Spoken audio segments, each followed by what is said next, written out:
ಎನ್ಸಿಟಿವಿ 20 ಕನ್ನಡ ವಾಹಿನಿಗೆ ಸ್ವಾಗತ. ಅಂಬೇಡ್ಕರ್ ವೃತ್ತಕ್ಕೆ 3 ವರ್ಷಗಳ ಹಿಂದೆ ಲಾರಿ ಡಿಕ್ಕಿ ಹೊಡೆದು ಆ ಸ್ಟೇರ್ ಕೇಸ್ ಮುರಿದ ಹಿನ್ನೆಲೆ ಕಾಮಗಾರಿ ನೆಪದಲ್ಲಿ 3 ವರ್ಷಗಳಿಂದ ಉದ್ಘಾಟನೆ ಆಗದೆ ನಿಂತಿದ್ದ ಅಂಬೇಡ್ಕರ್ ವೃತ್ತಕ್ಕೆ ಇಂದು ಕೊನೆಗೂ ಭಾಗ್ಯ ಒಲಿದಿದೆ. ಅಧಿಕಾರಿಗಳ ಇಚ್ಛಾಶಕ್ತಿ ಕೊರತೆಯಿಂದಾಗಿ ವಿಳಂಬಗೊಂಡಿದ್ದ ಈ ಕಾಮಗಾರಿ ಇಂದು ಡಾಕ್ಟರ್ ಬಿಆರ್ ಅಂಬೇಡ್ಕರ್ ಅವರ 135ನೇ ಜಯಂತಿ ಅಂಗವಾಗಿ ಶಾಸಕಿ ಕರೀಮಾ ನಾಯ್ಕರವರ ನೇತೃತ್ವದಲ್ಲಿ ಉದ್ಘಾಟನೆಗೊಂಡಿದೆ. ಈ ಸಂದರ್ಭದಲ್ಲಿ ಬಾಬಾ ಸಾಹೇಬ್ ಅಂಬೇಡ್ಕರ್ ಅವರ ಭಾವಚಿತ್ರಕ್ಕೆ ತಾಲೂಕು ಆಡಳಿತ ವತಿಯಿಂದ ಪುಷ್ಪ ನಮನ ಸಲ್ಲಿಸಲಾಗಿದೆ. ನಂತರ ಅಂಬೇಡ್ಕರ್ ವೃತ್ತದಿಂದ ಮುಖ್ಯ ರಸ್ತೆಯ ತನಕ ಭವ್ಯ ಮೆರವಣಿಗೆ ಚಾಲನೆ ಕೊಡಲಾಗಿದ್ದು, ಸಾರ್ವಜನಿಕ ಕ್ಲಬ್ ಮೈದಾನದಲ್ಲಿ ಅದ್ದೂರಿ ಕಾರ್ಯಕ್ರಮ ಜರುಗಿದೆ. ಶಾಸಕಿ ಕರೀಮಾ ನಾಯ್ಕರವರು ಮಾತನಾಡಿ, ಡಾಕ್ಟರ್ ಬಿಆರ್ ಅಂಬೇಡ್ಕರ್ ಅವರು ರಚಿಸಿದ ಸಂವಿಧಾನದ ಫಲದಿಂದಲೇ ನಾನು ಶಾಸಕಿ ಆಗಿದ್ದೇನೆ. ಹಳೆಯ ಕಾಲದಲ್ಲಿ ರಾಜರು ಜನ್ಮದಿಂದ ಬರ್ತಾ ಇದ್ರು, ಆದರೆ ಪ್ರಜಾಪ್ರಭುತ್ವದಲ್ಲಿ ಮತದಾರ ಆಶೀರ್ವಾದದಿಂದ ನಾಯಕರು ನಿರ್ಮಾಣವಾಗ್ತಾರೆ ಎಂಬ ಅವಕಾಶವನ್ನ ಅಂಬೇಡ್ಕರ್ ಕೊಟ್ಟಿದ್ದಾರೆ ಎಂದಿದ್ದಾರೆ. ಅವರು ಮುಂದುವರೆಸಿ, ಅಂಬೇಡ್ಕರ್ ಅವರ ಕೊಡುಗೆಗಳು ಶೋಷಿತರಿಗೆ ಮಾತ್ರ ಸೀಮಿತವಾಗಿಲ್ಲ, ಮಹಿಳಾ ಸಮಾನತೆ, ಕಾರ್ಮಿಕ ಹಕ್ಕುಗಳು ಹಾಗೂ ಅಲ್ಪಸಂಖ್ಯಾತರ ರಕ್ಷಣೆಗೂ ಅಪಾರವಾಗಿ ಸಹಾಯಕವಾಗಿದೆ ಎಂದಿದ್ದಾರೆ. ಜಗತ್ತಿನ ಶ್ರೇಷ್ಠ ಜ್ಞಾನಿಗಳಲ್ಲಿ ಒಬ್ಬರಾದ ಅಂಬೇಡ್ಕರ್ ಅವರು ಧ್ವನಿ ಇಲ್ಲದವರಿಗೆ ಧ್ವನಿಯಾಗಿ ಅಸ್ಪೃಶ್ಯತೆಯ ವಿರುದ್ಧ ಹೋರಾಟ ನಡೆಸಿದ್ರು. ಜಾತ್ಯತೀತ ಸಮಾಜವಾದಿ ಹಾಗೂ ಪ್ರಜಾಸತ್ತಾತ್ಮಕ ಸಂವಿಧಾನ ಜಾರಿಗೆ ತಮ್ಮ ಜೀವನವನ್ನೇ ಅರ್ಪಿಸಿದ್ರು. ಅಂತಹ ಮಹಾನ್ ವ್ಯಕ್ತಿ ನಮ್ಮ ದೇಶದಲ್ಲಿ ಹುಟ್ಟಿರುವುದು ನಮ್ಮ ಭಾಗ್ಯ ಎಂದಿದ್ದಾರೆ. ಅಂಬೇಡ್ಕರ್ ಅವರ ತತ್ವಗಳು, ಆದರ್ಶಗಳು ಮತ್ತು ವಿಚಾರಗಳನ್ನು ಜೀವನದಲ್ಲಿ ಅಳವಡಿಸಿಕೊಂಡಾಗ ಮಾತ್ರ ಅವರ ಕನಸು ನನಸಾಗುತ್ತೆ ಎಂದಿದ್ದಾರೆ. ಯಾಕೆಂದ್ರೆ ಇಂದಿನ ಒಂದು ಮಾತಲ್ಲಿ ರಾಜರ ಒಂದು ರಾಣಿ ಹೊಟ್ಟೆಯಲ್ಲಿ ಒಬ್ಬ ರಾಜ ಹುಟ್ಟಿದ್ದ ಅಂತೇಳಿ ಇತ್ತು. ಯಾಕಂದ್ರೆ ಅವರು ಶಕ್ತಿಗೆ ಅನುಸಾರವಾಗಿ ಅವರು ಯುದ್ಧದಿಂದ ಗೆಲ್ತಿದ್ರು. ಅಷ್ಟೇ ಒಂದು ಅವರು ಒಬ್ಬ ರಾಜರಾಗಬೇಕಾಯ್ತಂದ್ರೆ ಅವರಿಗೂ ಕೂಡ ಎಲ್ಲ ವಿದ್ಯೆಗಳು ಅವರು ಕಲಿತಿದ್ರು. ಆದರೆ ಇವತ್ತು ಪ್ರಜಾಪ್ರಭುತ್ವದಲ್ಲಿ ಇವತ್ತೇನು ಮತದಾರರ ಒಂದು ಪ್ರಭುಗಳ ಆಶೀರ್ವಾದದಿಂದ ಇವತ್ತು ಮತಪೆಟ್ಟಿಗೆಯಲ್ಲಿ ಒಬ್ಬ ರಾಜನ ಒಂದು ಸೃಷ್ಟಿ ಮಾಡೋಂಥ ಅವಕಾಶವನ್ನು ಡಾಕ್ಟರ್ ಬಾಬಾ ಸಾಹೇಬರು ಕೊಟ್ಟರು. ಹಂಗಾಗಿ ನಮ್ಮಂಥ ಮಹಿಳೆಯರು ಇವತ್ತು ಬಂದು ಇಷ್ಟು ದೊಡ್ಡ ಸ್ಥಾನವನ್ನು ಅಲಂಕರಿಸಿದ್ವಿ. ಮಾನ್ಯ ತಹಸೀಲ್ದಾರ್ ಮೇಡಮ್ ಅವರು ಕೂಡ ನಮ್ಮ ಜೊತೆಯಲ್ಲಿ ಕೂತಾರ, ಅವ್ರಿಗೂ ಕೂಡ ಇದು ಅನ್ವಯಿಸ್ತದೆ. ಹಂಗಾಗಿ ನಾವೇನು ಹೇಳ್ತೀವಿ ಅಂದರೆ, ಎಲ್ಲಿವರೆಗೆ ನಾವು ಅವ್ರೇನು ಹೇಳಿದ್ರೆ ಅಂದರೆ ಎಲ್ಲ ಕಷ್ಟಗಳನ್ನು ಸಹಿಸ್ಕೊಂಡು ಎಲ್ಲ ಒಂದು ಅಸ್ಪೃಶ್ಯತೆ ಅನ್ನೋಂಥ ಒಂದು ಕೆಟ್ಟ ವಾತಾವರಣದಲ್ಲಿ ಅವರು ಬೆಳೆದು ನನಗಾದ ಅವಮಾನ ನಮ್ಮ ಜನರಿಗೆ ಆಗಬಾರ್ದು, ಅವರಲ್ಲೆಲ್ಲ ಸಮಾನತೆ ಬರಬೇಕನ್ನೋಂಥದ್ದೊಂದು ತ್ಯಾಗ ಮಾಡಿ ಅಷ್ಟೆಲ್ಲ ಅವರಿಗೂ ಕೂಡ ಒಂದು ಕುಟುಂಬ ಇತ್ತು, ಮನೆ ಇತ್ತು, ಮಕ್ಕಳಿದ್ರು, ಎಲ್ಲ ಇತ್ತು. ಅವರಿಗೂ ಕೂಡ 24 ತಾಸೇ ಇರ್ತಿತ್ತು, ಅವ್ರಿಗೇನು ಜಾಸ್ತಿ ಸಮಯ ಇರ್ತಿಲ್ಲ. ಅಷ್ಟರೊಳಗಡೆ ಸಮಯವನ್ನು ತಗೊಂಡು ದೇಶಕ್ಕಾಗಿ ಒಂದು ಸಂವಿಧಾನವನ್ನು ರಚನೆ ಮಾಡಿದ್ರು. ಇಡೀ ಜಗತ್ತಿನಾದ್ಯಂತ ಎಲ್ಲ ದೇಶಗಳ ಒಂದು ಅಧ್ಯಯನ ಮಾಡಿ ನಮಗೊಂದು ಒಳ್ಳೆ ಸಂವಿಧಾನ ಕೊಟ್ಟರು. ಯಾಕಂದ್ರೆ ಇದರಲ್ಲಿ ಯಾರು ಆ ಒಂದು ಕಾನೂನು ಚೌಕಟ್ಟು ಬಿಟ್ಟು ಸ್ವಲ್ಪ ದಾಟಿದ್ರೆ ಬಿಡಿಸ್ಕೊಂಡು ಬರೋದಕ್ಕೆ ಆಗ್ಲಾರ್ದಂತ ಒಂದು ಗಟ್ಟಿ ಸಂವಿಧಾನವನ್ನು ಅವ್ರು ಕೊಟ್ಟು ಹೋದ್ರು. ಅಂತ ಒಂದು ಮಾನ್ಯರು ಇವತ್ತು ನಮ್ಮ ದೇಶದಲ್ಲಿ ಹುಟ್ಟಿದ್ದು ನಮ್ಮೆಲ್ಲರ ಸೌಭಾಗ್ಯ. ಆದ್ರೆ ಅವ್ರು ಹೇಳಿದ್ರು, ನೀವೆಲ್ಲ ಪುಸ್ತಕ ಓದ್ರಿ, ಶಿಕ್ಷಣವಂತರಾದ್ರಿ, ನೀವೇನಿದ್ರು ವಿದ್ಯೆನೇ ನಿಮ್ಗೆ ಅರ್ಥವಾದ ಆಯುಧ ಅಂತ ಹೇಳಿದ್ರು. ಆದ್ರೂ ಕೂಡ ಇನ್ನೂ ನಾವು ಅವರ ವಿಚಾರಗಳನ್ನ ಅರ್ಥ ಮಾಡ್ಕೋಬೇಕಂದ್ರೆ ಬರೀ ಒಂದು ದಿನಕ್ಕೆ ಸಾಲದಿಲ್ಲ.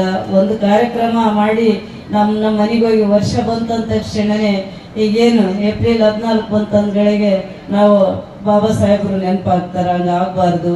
ಪ್ರತಿನಿತ್ಯ ಪ್ರತಿ ಮನೆಯಲ್ಲಿ ಪ್ರತಿ ದೇವ್ರ ಫೋಟೋದ ಜೊತೆಗೆ ಡಾಕ್ಟರ್ ಬಾಬಾ ಸಾಹೇಬರು ಅಂಬೇಡ್ಕರ್ ಅವರ ಫೋಟೋ ಇಟ್ಟು ಪೂಜೆ ಮಾಡಿದ್ರು ಕೂಡ ಕಡಿಮೆ ಅಲ್ಲ. ಯಾಕಂದ್ರೆ ನಾವು ಕೂಡ ಅನುಭವಿಸ್ತೀವಿ. ನಾನು ಒಂದು 4 ವರ್ಷದ ಮಗು 4-5 ವರ್ಷದ ಮಗು ಇದ್ದಾಗ ನನಗೆ ಸಣ್ಣ ನೆನಪಾದಾದ್ರೆ ನಮ್ಮ ಹೊಲಕ್ಕ ಹೋಗಿದ್ವಿ. ಹತ್ತಿ ಬಿಡ್ಸಕ್ ಬಹಳಷ್ಟು ಜನ ಬಂದಿದ್ರು. ಆದ್ರೆ ನನಗೊಂದು ನಮ್ಮ ತಾಯಿ ಒಂದು ಗಿಡದ ನೆರಳಿಗೆ ಒಂದು ಚಾಪೆ ಹಾಕಿ ಕೂಡಿಸಿದ್ಲು. ಅಂದ್ರೆ ಅವತ್ತು ನನಗೆ ಗೊತ್ತಿಲ್ಲ ಯಾರ್ದು ಗಡಿಗೆ ನೀರಿತ್ತು ಗೊತ್ತಿಲ್ಲ. ಅದನ್ನ ಹೋಗಿ ನಾನು ಅವ್ರಿಗೆ ನೀರು ತಗೊಂಡಂತ ಸಂದರ್ಭದಲ್ಲಿ ಜೋರಾಗಿ ಎಲ್ಲರೂ ಒದರ್ಬಿಟ್ರಿ, ಅದು ಮುಟ್ಬಾರ್ದು ಅಂತೇಳಿ. ಅದು ಯಾರ್ದು ಗಡಿಗಿತ್ತು ನನಗೂ ಗೊತ್ತಿಲ್ಲ. ಆದ್ರೆ ನಾನು ನೆನಪಿಸ್ಕೊಳ್ತೀನಿ ಆ ಒಂದು ಘಟನೆಯನ್ನ. ಐಲ್ ಮೇಲೆ ಹಾಕಿ ಸುಟ್ಟು, ಬೆಂಕಿ ಹಚ್ಚಿ ಸುಟ್ಟು ಅದನ್ನ ಅವ್ರು ಮತ್ತೆ ವಾಪಸ್ ತಗೊಂಡ್ರು. ಅಂತ ಅನುಭವಗಳು ಕೂಡ ನನ್ನ ಒಂದು ಬಾಲ್ಯ ಜೀವನದಲ್ಲಿ ನನ್ನ ನೆನಪಿಸ್ಕೊಳ್ತೀನಿ. ಯಾಕಂದ್ರೆ ಇದು ಕೆಲವೊಂದ್ಸಲ ಗುಲಾಮಗಿರಿಯಿಂದ ಹೊರಗೆ ಬರ್ಲಿ ಅಂತೇಳಿ ಅವ್ರ ಉದ್ದೇಶ ಇತ್ತು. ಆದ್ರೆ ನಾವೇನ್ ಅನ್ಕೊಂಡಿವಿ ಅಂದ್ರೆ ಬರೀ ನಮಗ್ ಕಾಣೋದು ಮೇಲ್ಜಾತಿಯವರು, ಅವ್ರಿಂದ ನಾವು ಗುಲಾಮಗಿರಿಂದ ಹೊರಗೆ ಬರ್ಬೇಕಂತೇಳಿ. ಅದಂಗ ಆಗೋದಿಲ್ಲ. ನಮ್ಮಲ್ಲೇ ಗುಲಾಮಗಿರಿ ಆದ ಇವತ್ತೇನ್ ನಮ್ಮ ಒಂದು ಸಮಾಜದಾಗ ಕೂಡ ಗುಲಾಮಗಿರಿ. ಯಾರು ಬಡವ ಶ್ರೀಮಂತ, ಬಡವನವ್ರು ಗುಲಾಮರು, ಶ್ರೀಮಂತನವರು ಅವರು ಆಳಂತವ್ರು ಅಂತ ಅನ್ಕೊಂಡ್ವಿ. ಹಂಗಾಗಿ ಆ ಒಂದು ಮನಸ್ಥಿತಿಯಿಂದ ನಾವೆಲ್ಲರೂ ಹೊರಗೆ ಬರಬೇಕು. ನಾವೆಲ್ಲರೂ ಅವಾಗ ಮಾತ್ರ ಡಾಕ್ಟರ್ ಬಾಬಾ ಸಾಹೇಬ್ ಅಂಬೇಡ್ಕರ್ ಕಂಡಂತ ಕನಸು ನನ್ಸಾಗ್ತದ ಅನ್ನಂತ ನಾನು ಮಾತಾಡ್ತೆ. ಯಾಕಂದ್ರೆ ಎಲ್ಲರೂ ನಾವು ಎಲ್ಲ ಜಾತಿ ಧರ್ಮದವರು ಎಲ್ಲರೂ ನಾವು ಒಂದೇ.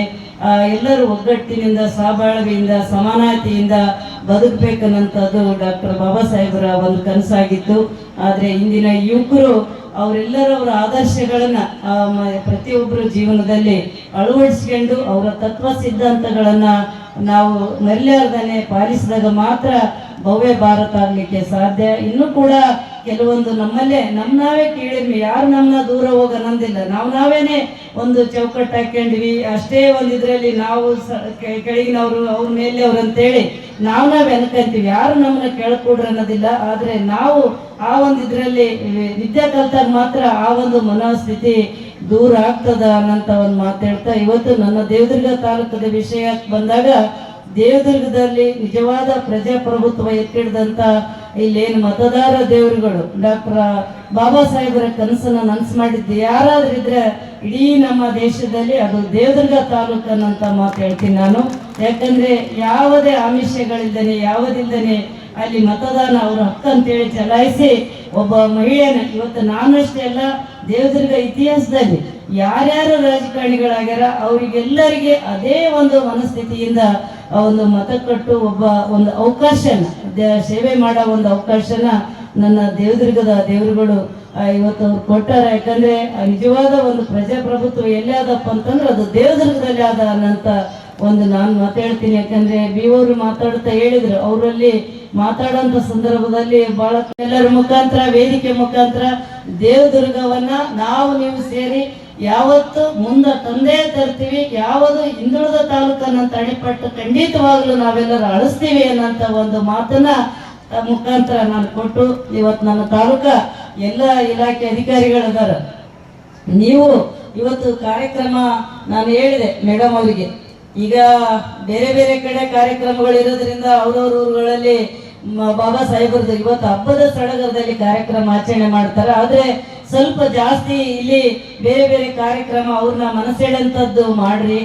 ಯಾವುದೋ ನಿರುತ್ಸಾಹ ಬೇಡ ಇಲ್ಲಿ. ಬೇರೆ ಈಗ ನಮಗ ಅನ್ನ ಕೊಟ್ಟಂತ, ಸಮಾನತೆ ಕೊಟ್ಟಂತ, ಉಸಿರು ಕೊಟ್ಟಂತ ದೇವರ ಒಂದು ಈ ಜಯಂತಿಯನ್ನ ನಾವು ಯಾವುದು ನಿರುತ್ಸಾಹದಿಂದ ಆಗ್ಬಾರ್ದು, ಉತ್ಸಾಹದಿಂದ ನೀವೆಲ್ಲರೂ ಮಾಡ್ಬೇಕು. ನಾವು ಕೂಡ ನಿಮ್ ಜೊತೆಲಿ ಇರ್ತೀವಿ ಅಂತ ಹೇಳಿದಾಗ ಮೇಡಮ್ ಅವ್ರು ಕೂಡ ಅವರು ಆಯ್ತು ಹೌದ್ರಿ ಮೇಡಮ್ ಇದು ಬೇಸಿಗೆ ಬಿಸಿಲನ್ನಂತ ಮಾತು ಕೂಡ ಅವ್ರು ಹೇಳಿದ್ರು. ಆದ್ರೆ ತೊಂದರೆ ಇಲ್ಲ, ಇಲ್ಲಿವರೆಗೆ ಇಷ್ಟೆಲ್ಲ ದೊಡ್ಡ ಪ್ರಮಾಣದಲ್ಲಿ ಬಂದು ಕಾರ್ಯಕ್ರಮ ಯಶಸ್ವಿ ಮಾಡ್ರಿ. ನೋಡ್ರಿ ನಾನು ಈ ನಾಳೆನೇ ಮೀಟಿಂಗು ಆದ್ರೂ ಕೂಡ ನಾನು ಯಾವುದೇ ಕಾರಣವನ್ನ ಅಲ್ಲಿ ಮತ್ತೆ ಬೆಳತಾ ಅನ್ನೋದ್ರ ಚಿಂತಿಲ್ಲ. ಆದ್ರೆ ಈ ಒಂದು ಕಾರ್ಯಕ್ರಮನ ಬಿಡಬಾರ್ದು. ಯಾಕಂದ್ರೆ ಅವರ ಒಂದು ಇದರಲ್ಲಿ ನಾವು ಶಾಸಕರಾಗಿವಿ ಅನ್ನೋಂಥ ಒಂದು ಸದುದ್ದೇಶದಿಂದ ಇವತ್ತು ನಾನು ಕೂಡ ಬೆಳಗ್ಗೆಯಿಂದ ಈಗೇನು ನವೀಕರಣ ಅಂಬೇಡ್ಕರ್ ಮೂರ್ತಿಯಲ್ಲಿ ನವೀಕರಣ ಕಾಮಗಾರಿ ಬಹಳ ಒಂದು 2-3 ವರ್ಷದಿಂದ ಅದು ನಡೀತಾ ಇತ್ತು. ಅದು ಕೆಲವರೆಲ್ಲ ಇದನ್ನ ಬಹಳ ಹಿಂದಕ್ಕೆ ಹಾಕ್ಯಾರ, ಏನ್ ಕಾರಣ ಹಂಗೈತ್ರಿ, ಏನು ವ್ಯತ್ಯಾಸ ಏನಿಲ್ಲ. ಸ್ವಲ್ಪ ಅದು ಟೆಂಡರ್ ಅದು ಹೆಚ್ಚು ಕಡಿಮೆ ಆಗಿರೋದ್ರಿಂದ ಒಂಚೂರು ವ್ಯತ್ಯಾಸ ಆಯ್ತು. ಆದ್ರೆ ಅದು ನಾವೆಲ್ಲರೂ ನಮ್ಮ ಅಧಿಕಾರಿಗಳು ಕೂಡ ಬಹಳ ಒಳ್ಳೆ ರೀತಿಯಿಂದ ಅವ್ರು ಕೂಡ ಒಂದು ನವೀಕರಣ ಕಾಮಗಾರಿ ಬಹಳ ಆಕರ್ಷಕವಾದಂತ ಒಂದು ವೃತ್ತ ಇವತ್ತು ಆಗಿದೆ. ಹಂಗಾಗಿ ನಾನು ಕೂಡ ಎಲ್ಲರ ಜೊತೆಯಲ್ಲಿ ಭಾಗವಹಿಸಿ ಉದ್ಘಾಟಿಸಿದ್ದು ತುಂಬಾ ಸಂತೋಷ ಅನಿಸ್ತದ.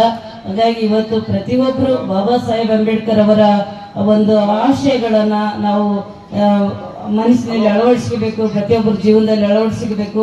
ಸಾಕಷ್ಟು ನೃತ್ಯ ಮಾಡಿದ್ರು ವಿದ್ಯಾರ್ಥಿನಿಯರು ಬಹಳ ಹೆಮ್ಮೆ ಅನಿಸ್ತಿತ್ತು ನನಗೆ. ಈ ಕಾರ್ಯಕ್ರಮದ ಒಂದು ದೊಡ್ಡ ಒಂದು ಆಕರ್ಷಣೆ ಅವರಾಗಿದ್ರು.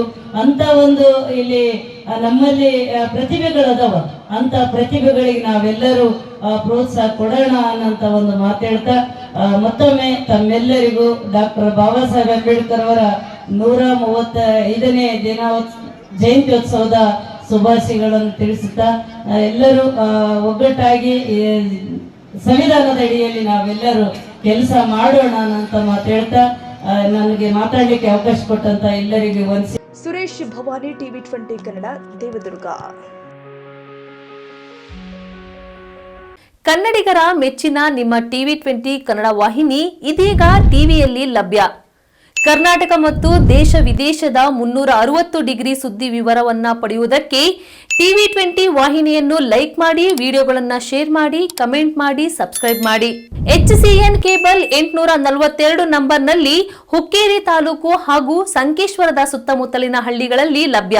PCN ಕೇಬಲ್ 129 ನಂಬರ್ನಲ್ಲಿ ಹಾರುಗೆರೆ ಸುತ್ತಮುತ್ತಲಿನ ಹಳ್ಳಿಗಳಲ್ಲಿ ಲಭ್ಯ.